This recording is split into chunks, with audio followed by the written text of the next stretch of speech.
Hey guys, I know it's been a while. I just haven't had too much stuff for YouTube lately. Just not enough for it, but I have been posting on Instagram mainly, so go check that out. But anyway, so it's going to be mostly just an update probably. So yeah, let's get started. Now, I'm going to be talking about the Anubias I got. I got some new driftwood, but I won't be able to show it to you today because I'm still treating it. I've got new filter media. I've been having some issues with my water parameters, mainly in this tank, although it is starting to go down, which is good. And do an update on the danio fry. So yeah, let's start off with the Anubias. This is it here. It didn't come on the driftwood, that stuff I already had, so that's why I wanted to buy it by itself. It was $16.24 at Pet Barn. I think that's what it was. It was 16 something. And yeah, I've only had it for a couple of days. It looks like the roots are already starting to go into the driftwood, which is good. Now there was one leaf that came off. I think it was somewhere in transport, maybe when they put it in the bag. I don't think I did it, but I could have. So that leaf I decided to throw just there, bury it in, see how it goes. Like if I'm lucky, it might actually grow some roots, but I haven't done enough research into Anubias to know. I'm not sure exactly what type of Anubias I have here. All I know is that it's Anubias. Anyway, yeah, the new driftwood. Now it's the same place I got that large piece in there, not that light brown, that really dark brown. It's a really big piece. Yeah, I've got another piece from there. Might be a slightly different type, I think. But yeah, it's a nice shape. It's got some holes in it, which is pretty good. So I think it'll look really nice once I get it in. So I'll probably just give it a few more hot baths, see how it goes, and then it should be ready to go in. I'm just having issues with it floating, so yeah, I have to weigh it down with a rock. So hopefully I won't have to do that in the tanks for too long, but yeah, it'll be going in this one.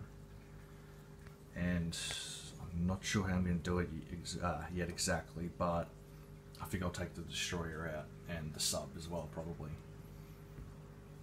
And then I'll put them, I'll probably just store them for a while. It's tempting to sell them, but I'd rather keep them, so I've got them for other tanks down the line when I eventually can get more. Yeah, now I think I did talk about the carbon pads that I finally got for my filter media a while ago on YouTube. I definitely did on Instagram, but I'm pretty sure I did it on YouTube as well. But I've now got some ammonia pad, so that's about the same price. So it was like, that lighting there. Yeah, it's that yellow orangey stuff. So that's going to get rid of ammonia, and hopefully, I'm not entirely sure about this, but I think because it's the cycle goes ammonia, nitrite, nitrate.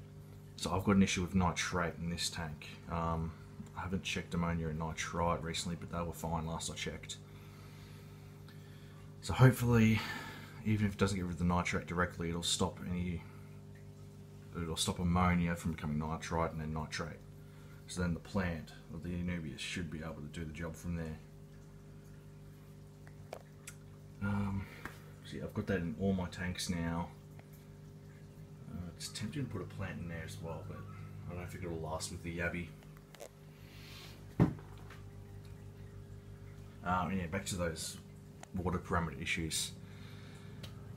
I was being lazy. I think I have mentioned some of this on YouTube before, but I was being lazy with my water changes, and I was not doing the gravel vacuum and not even doing 15% all the time. So I started doing that because I had a couple of bristlenose die off in here, the adults. So that's what prompted me to go get the water tested originally. And yeah, I had really high. Hang on. No, I don't think anything was really high at first. Maybe something was, but yeah. So then I did a first gravel vac for a while, and that brought up some of the other stuff. So then I had really high nitrate in all of these. Now, I haven't tested nitrate on that one or anything except pH because it's just a Yabby, it'll be fine. This one has low levels of everything, but low levels is okay. I can deal with that. The plant should be able to get rid of it soon enough. But this one, now I need to check the ammonia and nitrite on it too, but the nitrate is really high. It was, I'll have to show you this chart to show what I'm about. So yeah, I was at about 160 ppm on nitrate, but now it's more down to like 40, maybe 80. I mean, I have issues telling those reds apart because they look really similar to me. So yeah, hopefully that'll go down soon enough. Nothing is dying on me in this tank, so that's good. I have a feeling all the water perimeter issues are why my bristlenose aren't breeding anymore.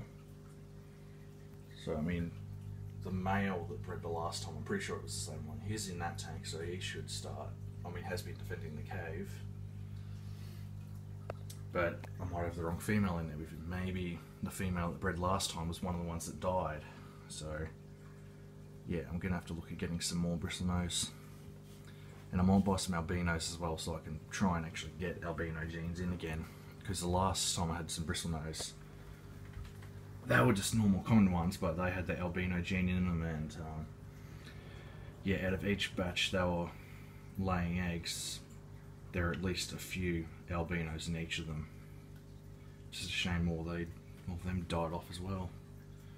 Even if I just had one survive, that'd be nice, but yeah. That was about it. Oh, the zebra danio fry. You know, it was the one that was like a mystery fry all that time ago, but there it is now. It's almost as big as the adults, maybe about 2/3 their size. So it's doing fine, but I don't think I made a video on this. One day, it was a while ago now, probably a month or so ago, I actually found 2 more in my overhead sump. Now, I didn't want to just tip it back in here because, you know, it was dirty at the time. Excuse me. Because that was during my water change. That's when I find stuff in there. Although I was sitting at the time. So I ended up tipping it in here. So for like a day or two I could still see one of the 2, but after that it died off as well with maybe the water conditions in here, or maybe the yabby got to it. Oh yeah, there it is now.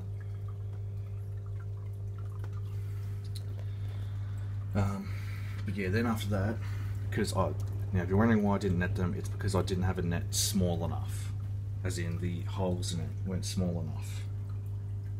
This one is, this cost me $4 at Petstock, so now I've got something to catch them with and, you know, move them to whatever tank or back into their main tank properly. I would probably put them in that breeder trap. I have a breeder net as well, but the holes are a bit big and I just have nothing but issues with that net because the net doesn't stay up, and also the adult fish have a tendency to go underneath. Like it has a barrier so the babies, the fry, can get away from the adults if they're still in the trap, or net rather.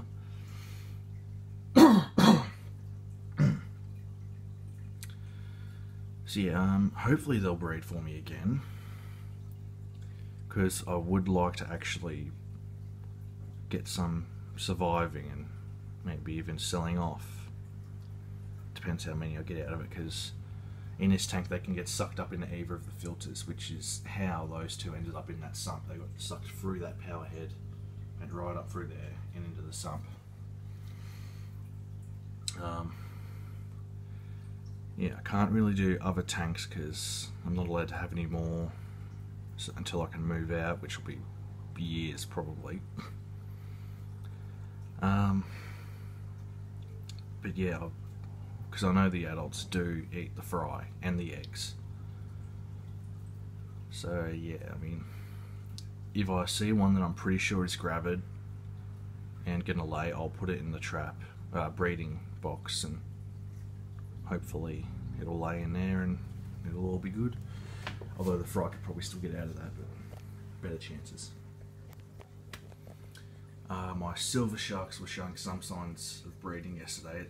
They weren't just chasing each other around, they were actually like sort of getting on the side and that, and yeah, so with any luck I they'll actually breed for me and I'll have some baby silver sharks. Which, depending how many I get, I haven't looked into their, well, let's say litter size. I don't think that's the right term, but whatever. Yeah, depending how many there are, I could sell some off and keep some. Because I do want to get more silver sharks, and I'm thinking about getting angelfish again. That or electric yellow cichlids. But yeah, that's probably not going to be anytime too soon. Anyway, that would be it for today.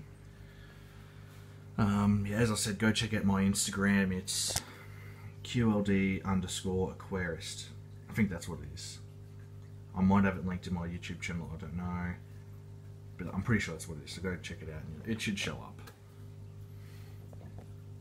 Yep, so see you next time.